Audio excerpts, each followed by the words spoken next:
Good morning students, welcome to my YouTube channel Empower Physics by Himanshu Gautam sir.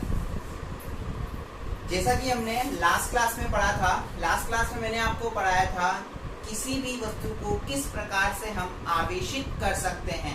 That means how to charge any object। आपको मैंने simple सा concept बताया था, हम फटाफट से उसको रिपीट कर लेते हैं। क्या पढ़ा था कि यदि किसी वस्तु या ऑब्जेक्ट में से अगर आप इलेक्ट्रॉन्स को बाहर निकालते हो, यानी कि आप इलेक्ट्रॉन्स को इमिट करते हो, तो क्या होगा बेटा, इलेक्ट्रॉन्स बाहर निकल रहे हैं। दैट मींस क्या हो रहा है, वहां पे वो वस्तु क्या हो रही है या वो ऑब्जेक्ट क्या हो रहा है, आपका धनात्मक आवेशित या फिर पॉजिटिवली चार्ज हो रहा है। और वही इलेक्ट्रॉन्स अगर हम किसी वस्तु को देते हैं तो वस्तु क्या होती है, ऋणात्मक आवेशित यानी कि नेगेटिवली चार्ज होती है। तो ये इस बारे में अपन ने कुछ लास्ट क्लास में पढ़ा था, मैंने आपको पिछले लेक्चर में पढ़ाया था। और लास्ट लेक्चर में मैंने आपको एक क्वेश्चन दिया था करने के लिए। तो चलो आशा करता हूँ सबने वो क्वेश्चन करे होंगे। तो देखते हैं क्वेश्चन, आप भी चेक कीजिएगा कि आपने जो क्वेश्चन किया है वो सही है या गलत है। सही किया है तो बहुत अच्छी बात है, और गलत किया है तो लेक्चर्स को आप दोबारा पढ़िए। ठीक है बेटा, तो क्वेश्चन क्या था देखो, चर्चा करते हैं अपन। क्वेश्चन ये था, मैंने बोला था कि दो ऑब्जेक्ट है, यानी कि दो गोले हैं या दो वस्तुएं हैं। एक वस्तु को मैंने नाम दिया था ए और दूसरी वस्तु को मैंने नाम दिया था बी। ठीक है, और मैंने बोला था दोनों का द्रव्यमान क्या है, एक समान है। यानी कि इसको भी मैंने कैपिटल एम द्रव्यमान से और इसको भी मैंने कैपिटल एम द्रव्यमान दिया गया है। यानी कि दोनों का जो मास था वो क्या था बेटा, इक्वल था, यानी सेम था। ठीक है, तो फर्स्ट कंडीशन जो थी अपने पास ये थी, या मैं बोल सकता हूँ केस फर्स्ट जो था हमारे पास कुछ इस प्रकार था। ठीक है, अब मैंने क्या किया था कि अब इस ए गोले में से या ए जो ऑब्जेक्ट है इसमें से मैंने क्या किया था, 50 इलेक्ट्रॉन्स को क्या किया था, मैंने इसमें से 50 इलेक्ट्रॉन्स को क्या किया, बी को दे दिया था। कहाँ दे दिया था बेटा, बी को दे दिया था। तो मैंने पूछा था कि दोनों ऑब्जेक्ट के मास में क्या डिफरेंस होगा, यानी कि दोनों गोलों के द्रव्यमानों में क्या अंतर होगा। आपने सॉल्व किया होगा, मैं इसको सॉल्व कर रहा हूँ, ध्यान से देखना। देखो बेटा, स्टार्टिंग में इसका जो मास है या द्रव्यमान है कितना है, कैपिटल एम। मैंने माना इस गोले का द्रव्यमान कितना मान लिया, एम है। इसका मैंने द्रव्यमान कितना मान लिया, एम बी। ध्यान से देखना, बहुत इजी है बेटा। इससे जैसे पहला वाला क्वेश्चन किया था अपने, सेम एज इट इज है। तो इसमें से 50 इलेक्ट्रॉन निकले, यानी कि मैं क्या बोल सकता हूँ, ए इज इक्वल टू पहले मास कितना था, कैपिटल एम। कितने इलेक्ट्रॉन्स इसने निकाल दिए, यानी इमिट हो गए, बाहर निकल गए, 50 इलेक्ट्रॉन। तो इसके मास में वृद्धि हुई या कमी, यानी कि इसका मास बढ़ा या घटा। ऑब्वियसली कुछ चीज निकालते हैं तो क्या होगा, मास में कमी होगी। तो हमने क्या लिख दिया, माइनस के 50 इलेक्ट्रॉन्स। पहला वाला केस एम ए गोले के लिए ये बात हो गई, ए वाला वस्तु या गोला जो है अपन बोल सकते हैं। सेकंड वाले की बात करते हैं, एमबी के बारे में अगर मैं बात करूं तो इसने क्या किए हैं, 50 इलेक्ट्रॉन ग्रहण किए यानी लिए हैं। मतलब समझ में आ रहा है बेटा, 50 इलेक्ट्रॉन्स क्या लिए, इसने लिए हैं यानी कि ग्रहण किए हैं।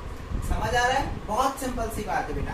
तो देखो M B is equal to मैं क्या लिख सकता हूँ यहाँ पे, पहले इसका मास कितना था, कैपिटल एम।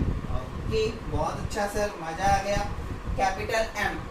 अब माइनस लगाएंगे या प्लस, देखते हैं इसको क्या मिला, 50 इलेक्ट्रॉन इसने लिए यानी ग्रहण किए, यानी कि खाए 50 इलेक्ट्रॉन। तो क्या हो गया, 50 इलेक्ट्रॉन और इसमें ऐड हो गए। तो क्या लिखेंगे, एम प्लस डेल्टा एम हम वहां लिखते थे, यहाँ पे हमारे को वैल्यू दे रखी है, कितनी है, 50 इलेक्ट्रॉन यानी 50 इलेक्ट्रॉन्स। तो दोनों इक्वेशन बनकर आ गई। इसको आप इक्वेशन 1 बोल सकते हो, इसको आप इक्वेशन 2 बोल सकते हो। वेरी इजीली मैंने बोल दिया ऐसे। हमें क्या निकालना है बेटा, डिफरेंस निकालना है। क्या निकालना है, डिफरेंस। डिफरेंस आप जानते हो हमेशा क्या होता है, बड़े में से क्या कर दो, छोटे को माइनस कर दो। तो बड़ा कौन है, m प्लस 50 इलेक्ट्रॉन्स, यानी एम बी बड़ा है और एम ए क्या है, छोटा है।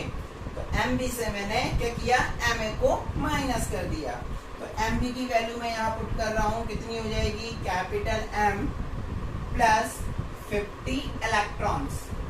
साइन क्या आ जाएगा बेटा, माइनस, ब्रैकेट लगा दिया, एम आई की वैल्यू कितनी है, एम माइनस के 50 इलेक्ट्रॉन्स। तो मेरे पास ये डेटा निकल करके आ गया। इज दैट क्लियर बेटा? अब देखो इसको सॉल्व कर सकते हैं अपन, m plus 50 electrons minus, multiply करो, minus capital M minus minus plus, कितना हो गया 50 इलेक्ट्रॉन्स। इस m से इस m यानी कि प्लस ने माइनस को मार दिया, यानी कि प्लस से माइनस क्या हो गया, कैंसिल। कितना बच गया हमारे पास, ये 50 इलेक्ट्रॉन बच गए सर, और ये 50 इलेक्ट्रॉन बच गए। बहुत अच्छे बेटा। तो देखो रिजल्ट क्या निकल के आ गया, Mb minus Ma is equal to कितना आ गया, 100 इलेक्ट्रॉन्स इज द आंसर। बहुत इजी था, देख लो सब बच्चे बोर्ड पे, बहुत इजी था, बहुत सिंपल मेथड से अपन ने किया है और बहुत से के आंसर सही भी आए। बहुत से बच्चों ने मुझे मैसेज भी किए हैं कि सर इसका आंसर ये आ रहा है, और काफी ज्यादा स्टूडेंट्स के आंसर सही है। बहुत अच्छे बेटा। अगर आंसर आपका ये निकल के आया इसका मतलब आप बहुत अच्छे से पढ़ रहे हो, आपको बहुत अच्छे से समझ में आ रहा है। तो ये तो थी हमारे लास्ट लेक्चर की चर्चा। अब हम आगे पढ़ते हैं, आगे देखते हैं कि सर आगे क्या टॉपिक आता है। तो आगे देखो हम पढ़ते हैं इसमें आगे क्या आएगा। अब देखो बेटा अपन ने ये पढ़ लिया कि आवेश क्या होता है, आवेश के मात्रक, विमा पढ़ ली, आवेश के अपन ने प्रकार पढ़ लिए, धनात्मक, ऋणात्मक, positive, negative types of charges, बहुत सारी चीजें हमने पढ़ी है।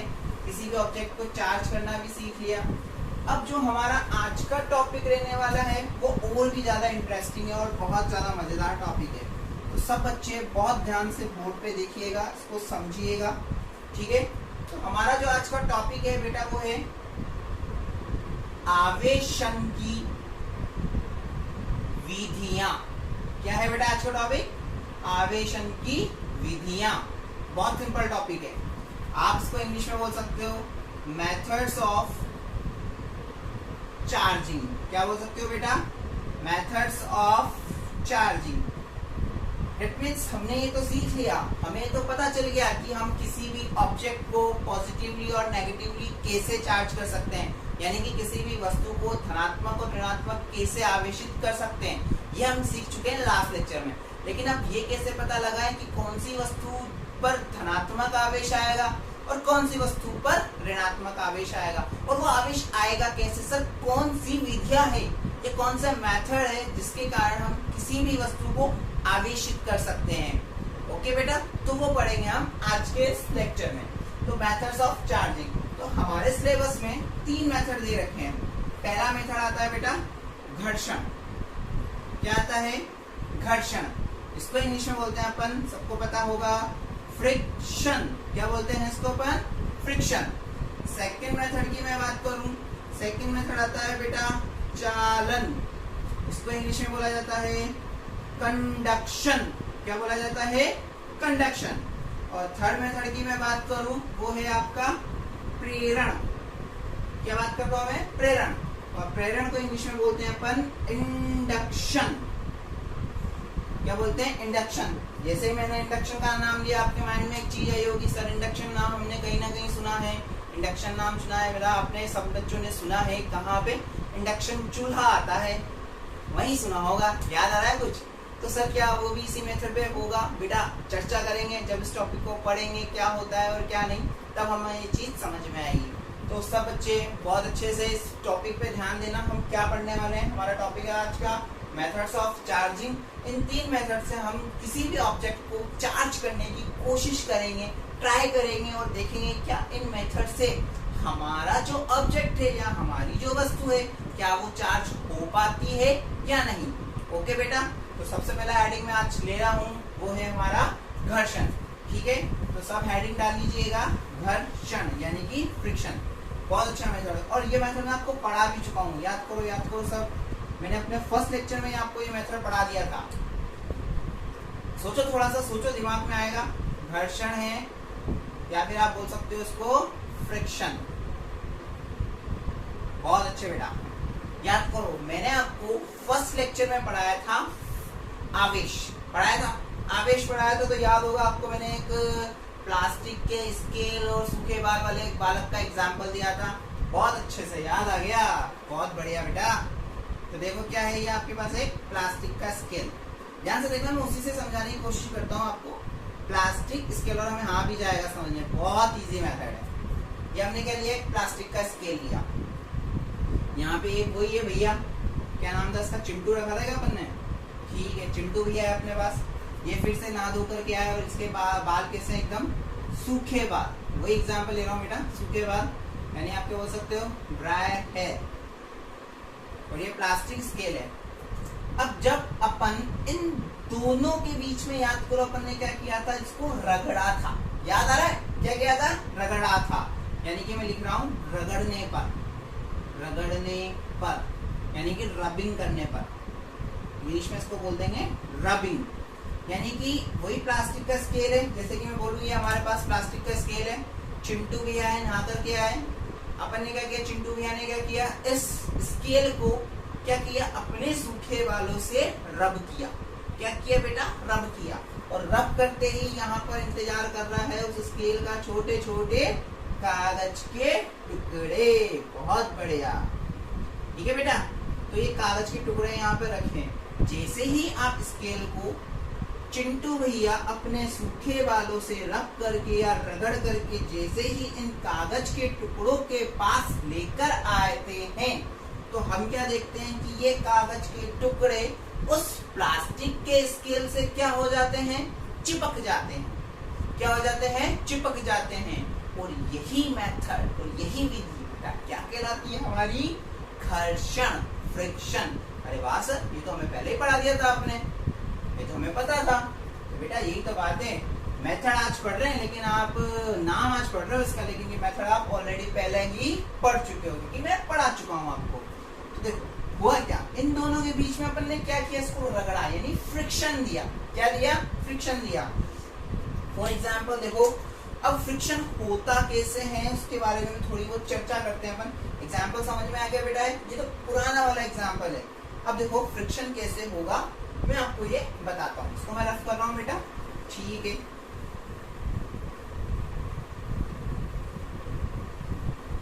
अब देखो ध्यान से देखना, हमारे पास क्या है बेटा, दो वस्तुएं लिए हमने, यानी कि टू ऑब्जेक्ट्स। हमारे पास दो ऑब्जेक्ट्स है कोई, ठीक है। और वो कैसे कैसे बने हुए हैं, भिन्न भिन्न पदार्थों के, भिन्न भिन्न पदार्थों के। क्यों होने चाहिए भिन्न भिन्न पदार्थों के, मैं अभी बताऊंगा, थोड़ा सा वेट करो आप। भिन्न भिन्न पदार्थों के यानी कि आप बोल सकते हो डिफरेंट मैटर्स, डिफरेंट मैटर्स है, या मटेरियल बोल सकते हो, डिफरेंट मटेरियल्स बोल सकते हो आप, ठीक है बेटा। मटेरियल इसी को ही कर देता हूँ मैं, मटेरियल, डिफरेंट मटेरियल है, ठीक है। अब क्या है देखो, कोई दो पदार्थ है या कोई दो डिफरेंट मटेरियल है। अब डिफरेंट मटेरियल जैसे कि अभी ये सेम मटेरियल हो गया, ठीक है। डिफरेंट मटेरियल जैसे कि अभी अपन ने देखा था कि एक तो प्लास्टिक की रोड थी, यानी प्लास्टिक का स्केल था, दूसरे क्या थे, उस चिंटू के बाल। बात समझ में आ रही है, तो दोनों क्या थे, डिफरेंट डिफरेंट थे। आ रही बात समझ में। और सेम मटेरियल या सेम पदार्थ के हो जाएंगे, जैसे कि ये दो मार्कर, दोनों मार्कर क्या है, सेम मेटल के बने हुए हैं, सेम पदार्थ है। तो क्या सर ये दोनों मार्कर भी एक दूसरे से आवेशित हो सकते हैं? मेरा आंसर होगा नहीं, नो। क्यों? देखो बेटा इधर देखो, अब अपन देखते हैं कि क्या था। वही अपन एक पदार्थ लेते हैं, एक वस्तु ले लेते हैं, ये दूसरी वस्तु ले ली अपन ने। ध्यान से देखना, इसको बोल दिया वस्तु एक, इसको बोल दिया मैंने वस्तु दो। बहुत अच्छे। अब वस्तु एक है, वस्तु दो है। अगर इस वस्तु एक में से मैंने क्या किया, इलेक्ट्रॉन्स को बाहर निकाल दिया, इलेक्ट्रॉन्स को बाहर निकालते ही वस्तु एक क्या हो जाएगी सर, धनात्मक आवेशित, पॉजिटिव चार्ज हो जाएगी। और इसने अगर इलेक्ट्रॉन लिया है, इसने इलेक्ट्रॉन लिया है, तो ये वाली वस्तु जो ऑब्जेक्ट है सेकंड वाला, ये क्या हो जाएगा सर, नेगेटिव चार्ज हो जाएगी, क्योंकि इसमें नंबर ऑफ इलेक्ट्रॉन बहुत ज्यादा है, इलेक्ट्रॉन्स ले रहा है, यानी कि ये क्या हो जाएगा बेटा, नेगेटिवली चार्ज हो जाएगी।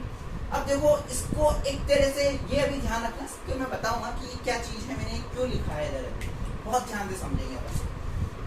अब हो क्या रहा है बेटा कि मैं एक एग्जाम्पल और लेता हूँ आपको। हम लोग ठंड में क्या करते हैं, हमारे हाथ है, हमारे हाथ हमको बहुत जोर से ठंड लगती है तो हम क्या करते हैं, हाथों को ऐसे ऐसे रब करते हैं।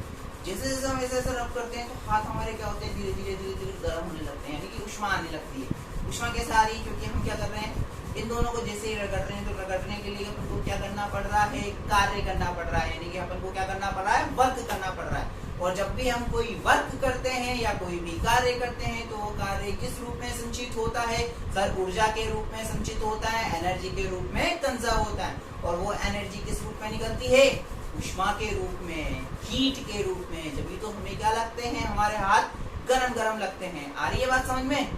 तो ये क्या है, जैसे आपने रब किया तो वस्तु क्या हुई, हमारे हाथ क्या हुए, आवेशित हो गए, यानी इनमें क्या आ गया, आवेश आ गया। आज बात समझ में आ रही है, आवेश आ गया। अब देखो क्या है बेटा, वही दो ऑब्जेक्ट भिन्न भिन्न पदार्थों के, अगर सेम पदार्थ ले लूंगा मैं तो दिक्कत क्या हो जाएगी, क्या दिक्कत होगी वो भी मैं अभी डिस्कस करूंगा अभी आपसे, ठीक है बेटा।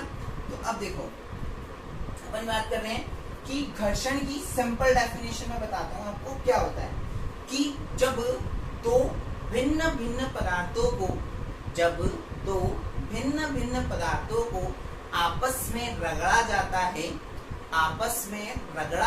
है तो आवेशों का स्थानांतरण होता है। अर्थात एक वस्तु धनात्मक आवेशित हो जाती है व दूसरी वस्तु ऋणात्मक हो जाती है। यही विधि या यही जो है वो क्या कहलाता है, घर्षण द्वारा आवेशन कहलाता है। यही क्या कहलाता है आपका, घर्षण के द्वारा आवेशन कहलाता है। एक एग्जांपल और लेता हूं मैं, डेफिनेशन वगैरह सब आपको नोट्स में मिल जाएंगे बेटा लिखे हुए, कोई दिक्कत नहीं है उसकी। एक एग्जांपल और लेता हूं, जैसे कि मैंने क्या लिया, एक कांच की एक प्लेट है, कांच की प्लेट यानी कि आप क्या बोल सकते हो सिंपल वे में, ग्लास रॉड। क्या है बेटा, ग्लास की एक रॉड है। अब इस रोड पे अपन क्या कर रहे हैं, यहाँ पे देखो एक मेटल तो ले लिया आपने, ग्लास रोड। दूसरा क्या ले लिया मैंने यहाँ पर, सर क्या ले लिया, एक रेशम का कपड़ा। क्या ले लिया, एक रेशम का कपड़ा, यानी क्या बोल सकते हो आप, सिल्क क्लॉथ। सिल्क होता है और वो क्लॉथ ले लिया, यानी रेशम का कपड़ा ले लिया। अब स्टार्टिंग में क्या है, इन दोनों के बीच में कुछ भी नहीं है, न्यूट्रल है, उदासीन है। अब जैसे ही इस कांच की प्लेट को या कांच के टुकड़े को मैं इस रेशम के कपड़े से जाकर रगड़ता हूँ, जैसे ही मैं इसको रगड़ रहा हूँ या रफ कर रहा हूँ दोनों को, तो रफ करने पर क्या होता है बेटा, ये जो कांच की प्लेट है ये तो हो जाती है धनात्मक आवेशित, और उतनी ही मात्रा में रेशम का कपड़ा क्या हो जाता है, ऋणात्मक आवेशित, यानी कि नेगेटिवली चार्ज। काउंट कर लो, 1 2 3 4 5 6 7 8, 2 3 4 5 6 7 और 1 4 5 6 7 8 हो गया बेटा। तो ये क्या हो जाता है, नेगेटिवली चार्ज, सेम अमाउंट में, यानी कि मैग्नीट्यूड सेम रहेगा लेकिन इसका जो नेचर है वो क्या रहेगा, डिफरेंट रहेगा। यानी कि परिमाण तो क्या रहेगा, इसका एक समान रहेगा, लेकिन इसकी जो प्रकृति है वो क्या रहेगी, भिन्न भिन्न रहेगी। बात समझ में आ रही बेटा? सिंपल सा मेथड है, कोई नहीं करना। अपन को बहुत सारी ऐसी मेटल्स है, बहुत सारी चीजें ऐसी बनी है, आपकी बुक्स में दे रखा है, एक टेबल बना रखी है, उसमें बता रखा है कि किन किन दोनों चीजों को आपस में रगड़ेंगे तो कौन सी वस्तु धनात्मक आवेशित होगी, कौन सी वस्तु ऋणात्मक आवेशित होगी, सब उसमें दे रखा है। बहुत अच्छे से आप उसमें देख सकते हो। मैं एक सिंपल एग्जांपल ले रहा हूँ, मैंने एक एग्जांपल आपकी प्लास्टिक स्केल वाला लिया है बेटा, और एक मैंने एग्जांपल ले लिया कांच की प्लेट का। एक एग्जांपल आपकी बुक में अगर आप देखोगे टेबल में सब लिखा हुआ है, एक एबोनाइट की छड़ का दे रखा होगा, तो उसके एक बिल्ली की खाल वाला दे रखा होगा, बहुत सारे ऐसे एग्जांपल्स दिए हुए हैं। तो हमें सब एग्जांपल्स नहीं पढ़ने, आप चाहो तो बुक से पढ़ सकते हो, लेकिन हमें क्या करना है, इस मेथड को समझने के लिए हम कोई भी एक एग्जांपल उठा सकते हैं और उस एग्जांपल से इसको पढ़ सकते हैं और समझ सकते हैं। बहुत अच्छी बात है बेटा। आ रही है यहाँ तक की बात समझ में, कोई दिक्कत? अब मैं क्या कर रहा हूँ, इसको रफ कर रहा हूँ, ठीक है, ये समझ में आ गया। अब देखो मैं बताता हूँ कि घर्षण करने पर आवेश उत्पन्न कैसे होता है। घर्षण करने पर आवेश उत्पन्न कैसे होता है। जैसे कि मैं मानूं कि एक वस्तु है, ध्यान से देखना, एक वस्तु है, या मैं बोल सकता हूँ ये क्या है, हमारा एक ऑब्जेक्ट है। बहुत अच्छे समझ में आ रहा है, ऑब्जेक्ट है। अब मुझे क्या करना है, इसके अंदर से इलेक्ट्रॉन को बाहर निकालना है। क्या करना है, मुझे इसके अंदर से इलेक्ट्रॉन को बाहर निकालना है। अब इलेक्ट्रॉन को बाहर निकालना है तो क्या करना पड़ेगा, मुझे कुछ ना कुछ कार्य करना पड़ेगा, यानी कि इलेक्ट्रॉन्स को अगर मुझे इमिट कराना है, बाहर भेजना है, तो मुझे क्या करना पड़ेगा, कुछ ना कुछ वर्क करना पड़ेगा सर। ठीक है, और वर्क करने के लिए क्या करना पड़ेगा, मुझे इसको क्या देनी पड़ेगी बेटा, ऊष्मा, या आप बोल सकते हो इसको मुझे क्या देनी पड़ेगी, ऊर्जा। यानी क्या बोल सकता हूँ मैं, मुझे इसको यहाँ से ऊर्जा देनी पड़ेगी, यानी कि एनर्जी देनी पड़ेगी।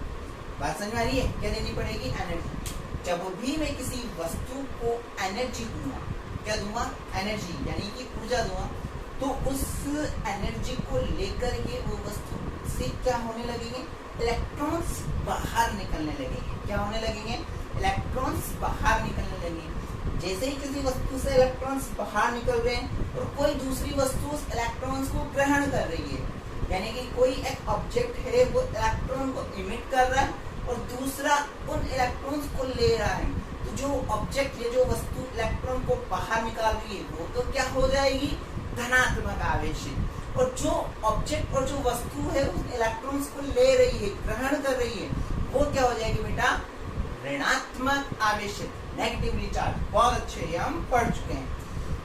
मैं इसको एक एग्जांपल से और समझाता हूँ। जैसे कि क्या है, परमाणु है, एटम है। एटम की बात करूँ मैं, जैसे हमने एक एटम ले लिया, यहाँ पे एटम के सेंटर में क्या है, नाभिक यानी न्यूक्लियस, जिसके अंदर क्या होते हैं आपके प्रोटॉन और न्यूट्रॉन्स, बाहर क्या है, इलेक्ट्रॉन्स।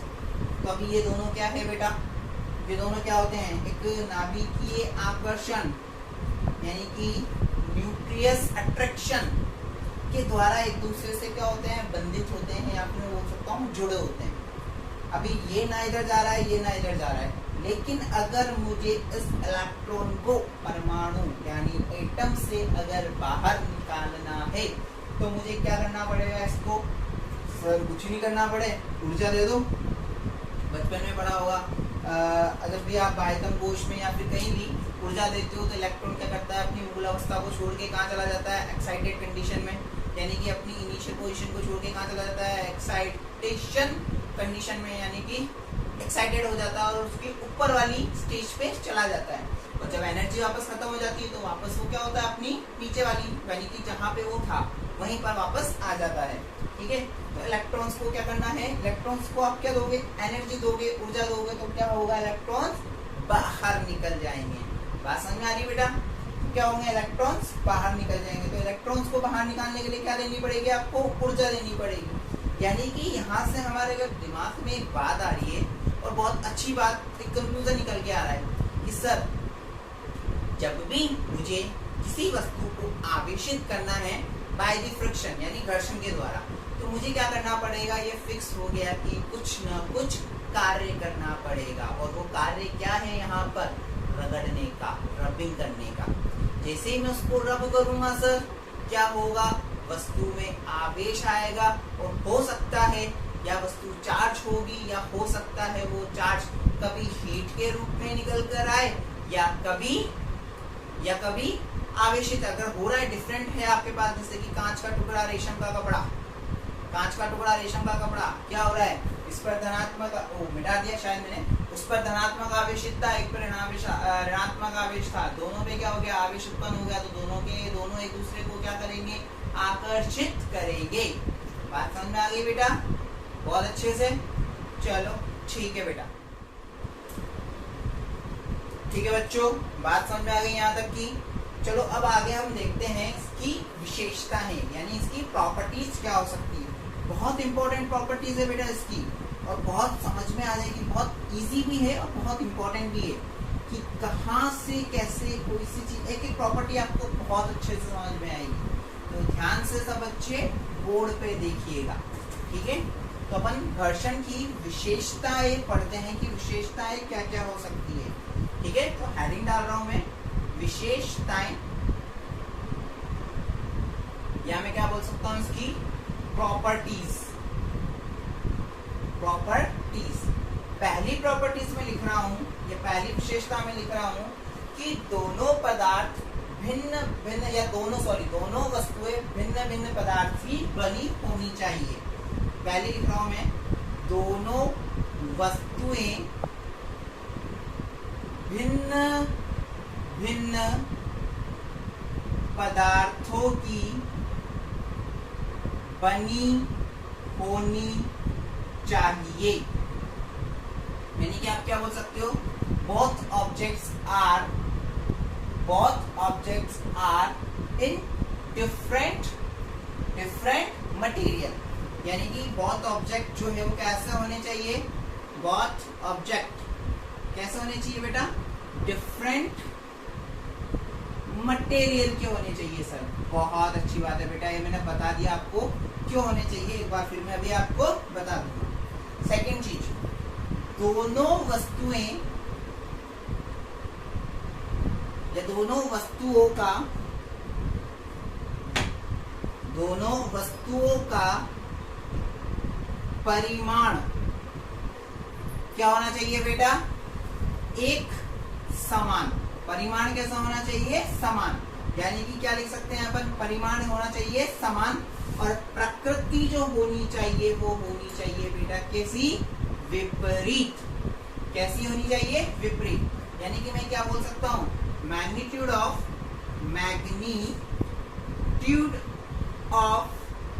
बोथ ऑब्जेक्ट क्या होने चाहिए, सेम। दैट मीन्स आप बोल सकते हो या फिर इक्वल, क्या होने चाहिए, सेम या फिर इक्वल होने चाहिए। और इनकी जो नेचर है वो कैसा होना चाहिए, नेचर कैसा होना चाहिए बेटा, अपोजिट। कैसा होने चाहिए, ये अपोजिट नेचर के होने चाहिए। ठीक है, बात समझ में आ रही है। और थर्ड प्रॉपर्टी जो है, थर्ड विशेषता जो है, ये बहुत इंपॉर्टेंट है। ऋणात्मक आवेश उस वस्तु पर आता है जिसकी इलेक्ट्रॉन आकर्षण प्रकृति अधिक होती है। इलेक्ट्रॉन आकर्षण को बेटा अपन बोल सकते हैं इलेक्ट्रॉन एफिनिटी। क्या बोल सकते हैं अपन इसको, इलेक्ट्रॉन एफिनिटी। क्या होनी चाहिए, तो बोथ ऑब्जेक्ट्स की या दोनों ऑब्जेक्ट्स की इलेक्ट्रॉन एफिनिटी, या मैं क्या बोलूंगा, इलेक्ट्रॉन आकर्षण प्रकृति क्या होनी चाहिए बेटा, ज्यादा होनी चाहिए। क्यों होगी मैं अभी आपको समझाऊंगा। और फोर्थ पॉइंट जो है वो है, आप घर्षण को, जो अपन ने पढ़ा, घर्षण द्वारा आवेशन जो विधि है उसको आप बोल सकते हो घर्षण। इसको एक और नाम से बोला जाता है विद्युती, या घर्षण इलेक्ट्रिसिटी, या घर्षण विद्युत भी बोल सकते हैं इसको। यानी कि फ्रिक्शन इलेक्ट्रिसिटी। ये आपकी बुक में नहीं है लेकिन फिर भी मैं आपको बता देता हूँ। ठीक है बेटा, तो ये चार इसकी प्रॉपर्टीज है, बहुत इंपॉर्टेंट प्रॉपर्टीज है। मैं एक एक प्रॉपर्टीज आपको बहुत अच्छे से समझाऊंगा। अब पहले पॉइंट की बात आती है, दोनों वस्तुएं क्या होनी चाहिए, या बोथ ऑब्जेक्ट क्या होने चाहिए, भिन्न भिन्न, यानी कि डिफरेंट मटेरियल के बने होने चाहिए। मैंने आपको बता दिया कि सेम मटेरियल के होंगे तो क्या होगा, उनके बीच में सेम आवेश, सेम चार्ज प्रोड्यूस होगा, और वो क्या करेंगे ना, एक दूसरे को अट्रैक्ट करेंगे। सर रिपल तो कर सकते हैं बेटा, रिपल करने का एग्जाम्पल या जो रीजन होगा मैं जस्ट अभी थोड़ी देर में देने वाला हूँ। ठीक है, बात समझना। अब मैं बात करता हूँ सेकंड वाले की। ये जो मटेरियल है ये बहुत इंपॉर्टेंट है। मटेरियल जो होना चाहिए कैसा होना चाहिए, भिन्न भिन्न पदार्थों की बनी होनी चाहिए। अभी मैं इस पे एक पॉइंट और बताऊंगा, ये इंपॉर्टेंट है बेटा, ध्यान रखना। यानी different material. Okay, second point पे आता हूं मैं अभी। दोनों वस्तुओं का परिमाण समान होना चाहिए। कैसे, देखो इधर, ये कोई वस्तु ले लिया अपन ने ए, ये ऑब्जेक्ट ले लिया, ये ऑब्जेक्ट ले लिया बी। बात समझ में आ रही है। इसमें से अगर मैं एक इलेक्ट्रॉन निकालूंगा तो यहाँ पे चार्ज कितना आ जाएगा, Q इक्वल टू, सर बता चुके हो आप, प्लस ई। 2 निकालूंगा तो प्लस के 2e, 4 निकालूंगा तो प्लस के 4e। अगर मैंने इसमें से n इलेक्ट्रॉन निकाले तो Q की वैल्यू मेरे पास, इसको मैं Q1 बोल दूं, कितनी आ जाएगी, प्लस के n e। बहुत अच्छे, ये बात समझ में आती है सबको? हाँ सर, आप बता चुके हो लास्ट क्लास में हमें ये सब। ठीक है बेटा, इसमें से इलेक्ट्रॉन्स निकाले गए।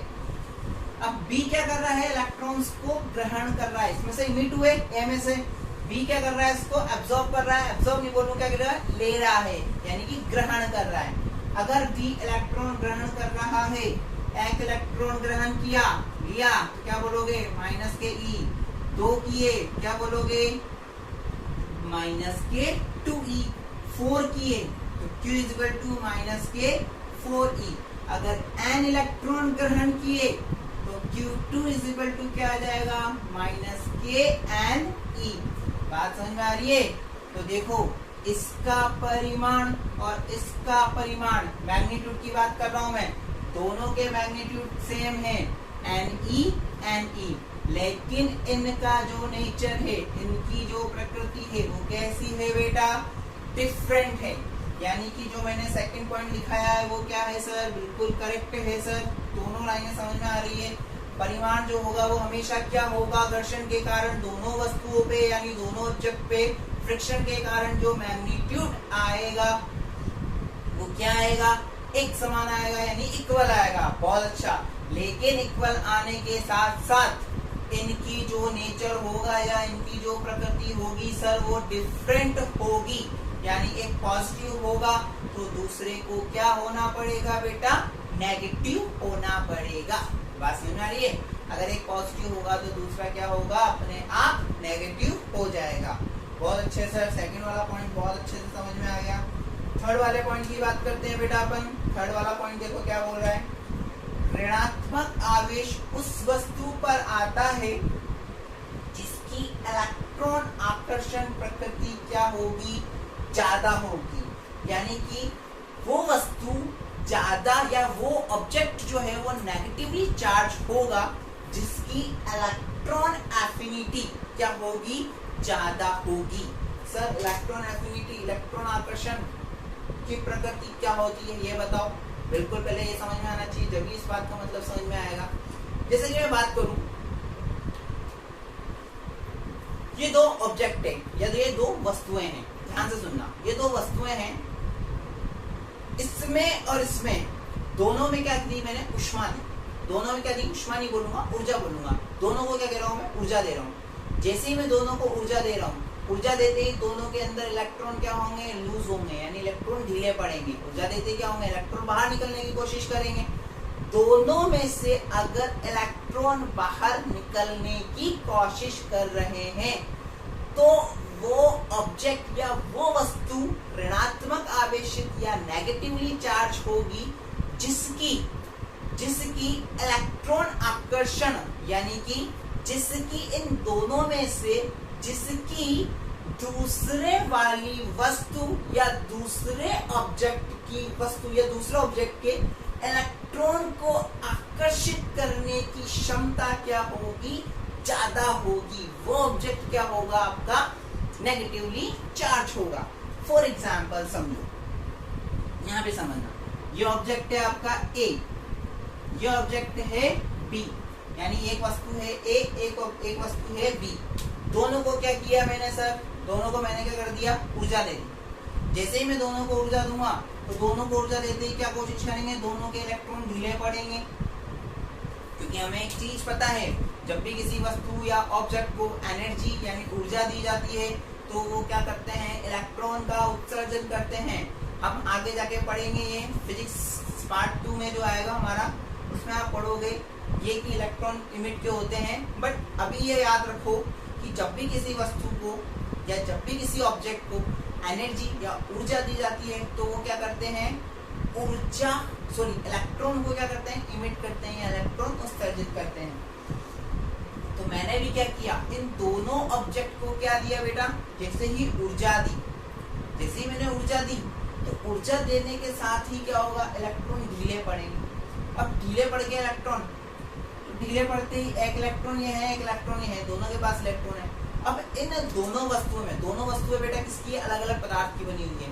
पहला पॉइंट, दोनों वस्तुएं क्या हुई है? अलग अलग पदार्थ की बनी हुई है। जैसे एग्जांपल मान लो, कांच की प्लेट मान लो और एक रेशम का टुकड़ा या रेशम का कपड़ा मान लो, यानी कि ग्लास रोड मान लो या फिर आप सिल्क का कपड़ा या सिल्क क्लॉथ मान लो, दोनों डिफरेंट मटेरियल है, दोनों को मैं ऊर्जा दे रहा हूँ।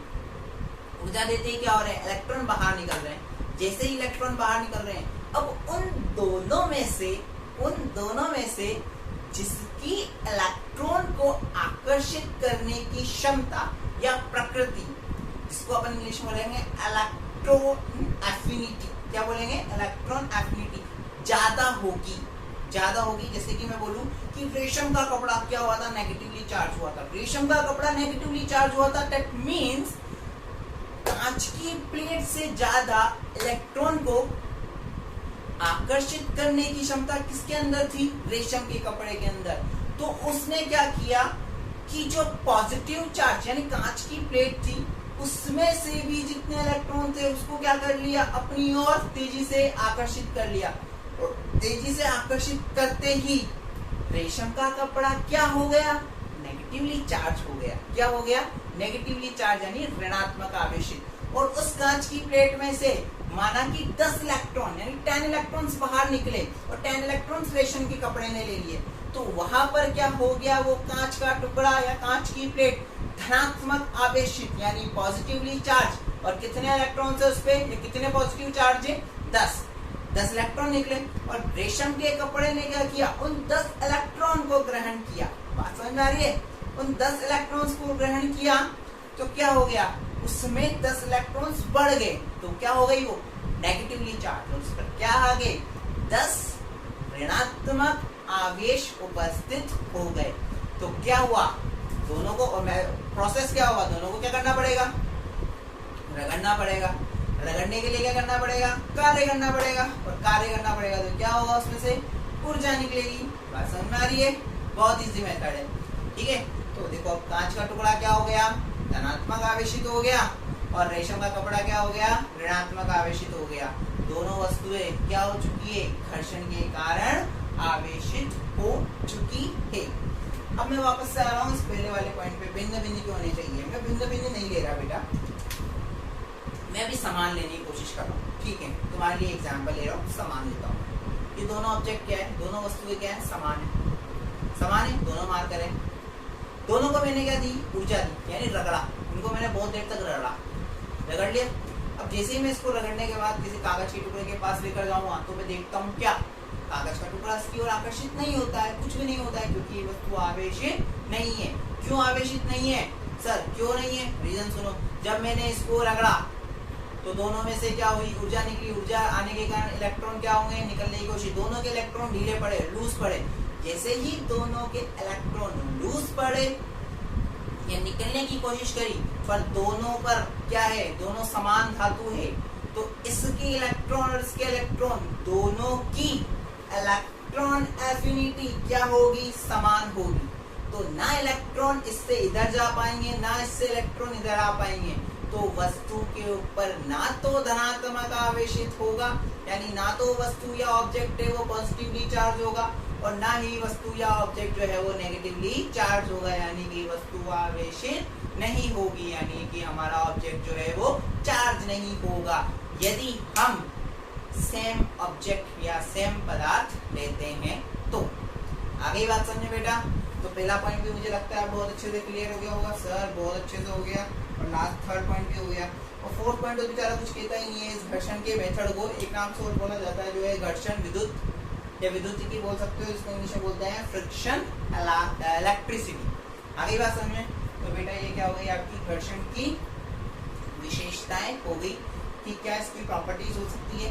सारी प्रॉपर्टीज सारे आपको नोट्स में मिल जाएंगे, जो कि आपको मिलते आ रहे हैं अब तक। तो देख लीजिए इसको एक बार बोर्ड को अच्छे से, उनको रिकॉल कर लीजिए, पॉज करके देखिए बेटा बहुत अच्छे से कॉन्सेप्ट को, फिर देखिए, बार बार वीडियोस देखिए, ताकि आप एक एक टॉपिक को एक एक मतलब बारीकी से आप समझ पाओ। क्योंकि मैं आपको हमेशा बोलता रहा हूँ, फिजिक्स रटने का सब्जेक्ट बिल्कुल नहीं है। इसको बहुत, जो बच्चा इसको ध्यान से सुनेगा समझेगा, उसको फिजिक्स कभी हार्ड लग ही नहीं सकती। ठीक है बेटा, मैं इसको रफ कर देता हूँ। अब हम एक छोटा सा क्वेश्चन करते हैं, बहुत इजी सा क्वेश्चन है।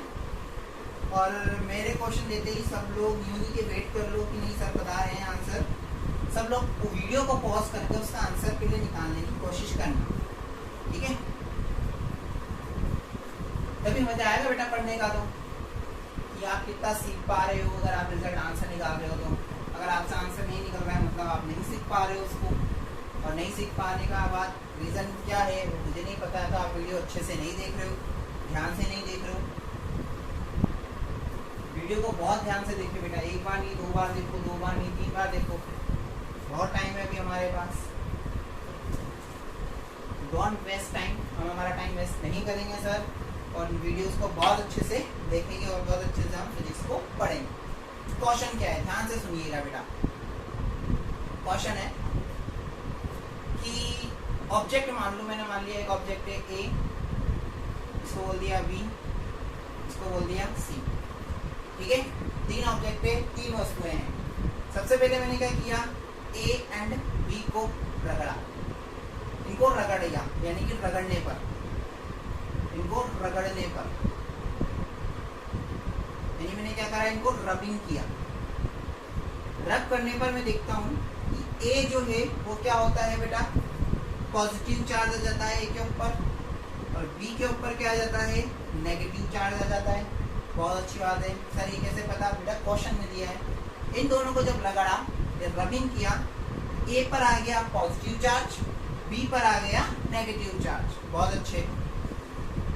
जब मैं बी एंड सी को रगड़ता हूं, यानी इनकी रबिंग करता हूं, बी व सी की रबिंग करता हूं या रगड़ता हूं, रगड़ने पर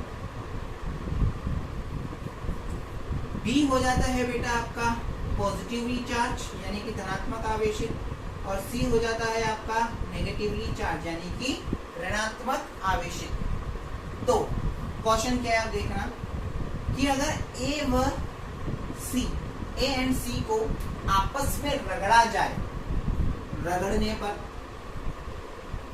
यानी कि रबिंग किया जाए इनको आपस में, तो ए व सी पर कौन सा चार्ज होगा, यानी कि ए कौन सा आवेशित होगा, यानी कि धनात्मक आवेशित होगा या ऋणात्मक आवेशित, और सी कौन सा आवेशित होगा, धनात्मक आवेशित या ऋणात्मक आवेशित। सब बच्चे ध्यान से क्वेश्चन को देख लीजिए और करने की कोशिश कीजिए, वीडियो पॉज कीजिए और इसको करने की कोशिश कीजिए, ठीक है बेटा? मुझे लगता है कि सबने ट्राई कर लिया होगा। अब मैं इस क्वेश्चन को सॉल्व कराता हूँ, देखना बेटा, बहुत इजी सा क्वेश्चन है, कॉन्सेप्चुअल है, बस हल्का सा। अगर हमने जो कॉन्सेप्ट पढ़ा है उसके अकॉर्डिंग बिल्कुल बहुत लल्लू सा क्वेश्चन है। देखो क्या है, अब सबसे पहले हमने क्या किया है, ए एंड बी को रब किया, ठीक है? इन दोनों को रब किया, यानी इन दोनों को रगड़ा। रगड़ने पर हमारा क्या हुआ था बेटा, ए तो हुआ था क्या, पॉजिटिव, और बी आया था हमारे पास नेगेटिव आया था। यानी कि क्या बोल सकता हूं मैं, इलेक्ट्रो एफिनिटी जो है, मैंने बताया था अभी अपन ने पढ़ा तो 3rd पॉइंट, इलेक्ट्रो एफिनिटी किसकी ज्यादा होगी, जो नेगेटिवली चार्ज है उसकी इलेक्ट्रो एफिनिटी क्या होती है, यानी इलेक्ट्रॉन आकर्षण प्रकृति क्या होती है, ज्यादा होती है। तो बी नेगेटिव है तो बी की इलेक्ट्रो एफिनिटी क्या होगी बेटा, ए से ज्यादा होगी। इलेक्ट्रॉन एफिनिटी ए के लिए और ये बी के लिए। बात समझ में आ गई? यानी कि ए की इलेक्ट्रो एफिनिटी यानी कि इलेक्ट्रॉन आकर्षण प्रकृति बी की तुलना में क्या होगी, कम होगी, जैसा कि आपको बताया गया है, ठीक है? सेकंड बार में अपन क्या कर रहे हैं, बी एंड सी को आपस में रगड़ रहे हैं। बी और सी को अगर अपन आपस में रगड़ते हैं तो हमारे को रिजल्ट बताया है, बी जो होगा क्या हो जाएगा, पॉजिटिवली चार्ज, और सी जो हो जाएगा वो क्या हो जाएगा, नेगेटिवली चार्ज। फिर से इसको इलेक्ट्रॉन एफिनिटी की तरह देखें तो इलेक्ट्रॉन एफिनिटी सी नेगेटिव हुआ है, यानी सी की इलेक्ट्रॉन एफिनिटी ज्यादा है, किसकी कंपेयर में, किसकी तुलना में, बी की तुलना में। तो इलेक्ट्रॉन एफिनिटी बी की क्या है, कम है, किससे, इलेक्ट्रॉन एफिनिटी बी की सी की क्या है, ज्यादा, यानी कि सी की इलेक्ट्रॉन एफिनिटी बी की तुलना में ज्यादा होगी। क्यों? क्योंकि ये क्या है, नेगेटिवली चार्ज है, यानी कि ऋणात्मक आवेशित है। तो हमारा जो क्वेश्चन है वो क्या है, क्या बोला, ए एंड सी के बारे में पूछा गया है। किसके बारे में पूछा गया है, एंड सी के बारे में, यानी ए को सी से रब करेंगे यानी कि रगड़ेंगे तो ए किस प्रकार आवेशित होगा और बी किस प्रकार आवेशित यानी किस प्रकार चार्ज होगा। बात समझ में आ रही बेटा? तो देखो इसको मैंने बोल दिया इक्वेशन नंबर 1, इसको मैंने बोल दिया इक्वेशन नंबर 2 या रिलेशन बोल सकते हो आप, रिलेशन नंबर 1, इसको बोल दिया मैंने रिलेशन नंबर 2। तो मैं लिखता हूं यहाँ से फ्रॉम रिलेशन 1 एंड रिलेशन 2 से, यानी कि रिलेशन 1 व रिलेशन 2 से क्या बोल सकता हूँ बेटा मैं? देखो ए का बड़ा भाई कौन? बी, और बी का बड़ा भाई कौन? सी। फिर से सुनना ध्यान से, बहुत इजी मेथड बता रहा हूँ बेटा। दिख रहा है यहाँ से रिलेशन ऐसे, ए का बड़ा भाई कौन है? बी, और बी का बड़ा भाई कौन है? सी। तो सी जो है वो ए का भी क्या होगा सर? बड़ा भाई होगा। सिंपल सा आंसर। तो क्या हो जाएगा? Electron affinity of A is less than electron affinity of C, यानी कि जो सर ए है वो सी से भी क्या होगा? छोटा होगा। That means क्या होगा? तो इलेक्ट्रॉन एफिनिटी जो ए की है वो क्या होगा? इलेक्ट्रॉन एफिनिटी जो सी की है उससे क्या होगी? कम होगी। कम होगी यानी कि ए कम होगा और सी क्या होगा? ज्यादा। तो आप क्या बोल सकते हो? ए कैसा हो जाएगा बेटा? जिसकी इलेक्ट्रॉन एफिनिटी ज्यादा, वो क्या होगा? ऋणात्मक यानी कि नेगेटिवली चार्ज होगा। बहुत अच्छे। तो ए क्या हो जाएगा? बोलो बोलो आंसर। Sir positive charge. क्यों? क्योंकि सी की इलेक्ट्रॉन एफिनिटी सर ज्यादा है, इस कारण से ए क्या होगा? पॉजिटिव, और जो सी है वो क्या हो जाएगा? नेगेटिव चार्ज हो जाएगा। बहुत अच्छे बेटा, कितनी इजीली अपन ने इस क्वेश्चन का आंसर निकाल लिया। तो बेटा ये था आपका घर्षण द्वारा यानी कि घर्षण के द्वारा आवेशन यानी कि चार्जिंग बाय फ्रिक्शन। ये अपन ने पहला मेथड पढ़ा है। नेक्स्ट क्लास में हम चालन पढ़ेंगे, वो और भी अच्छा है, बहुत मजेदार टॉपिक है। प्रेरण पढ़ेंगे यानी कंडक्शन पढ़ेंगे और इंडक्शन पढ़ेंगे। आप इसको पढ़िए, नोट्स प्रॉपर बनाइए और उसको रेगुलर स्टडी कीजिए। ठीक है बेटा? रेगुलर स्टडीज कीजिए और रेगुलर पढ़िए। ठीक है? Thank you so much. पढ़ते रहिए और बार बार वीडियो देखिए, और जहाँ समझ में नहीं आए डाउट्स पूछिए। आपके डाउट्स ऑलवेज वेलकम, आप कभी भी मुझसे डाउट पूछ सकते हैं बेटा, बट कंडीशन ये है कि आपका वो पढ़ा होना चाहिए। ठीक है? वीडियोस देखिए, पढ़िए, और जो पढ़ा दिया गया है उसको रिकॉल करते लीजिए। बाकी आपको पता है लास्ट डायलॉग, घर पे रहिए, सुरक्षित रहिए, स्टे होम, सेफ होम। ठीक है बेटा? Thank you so much. Dear students, channel को लाइक व सब्सक्राइब करना ना भूलें। Thank you.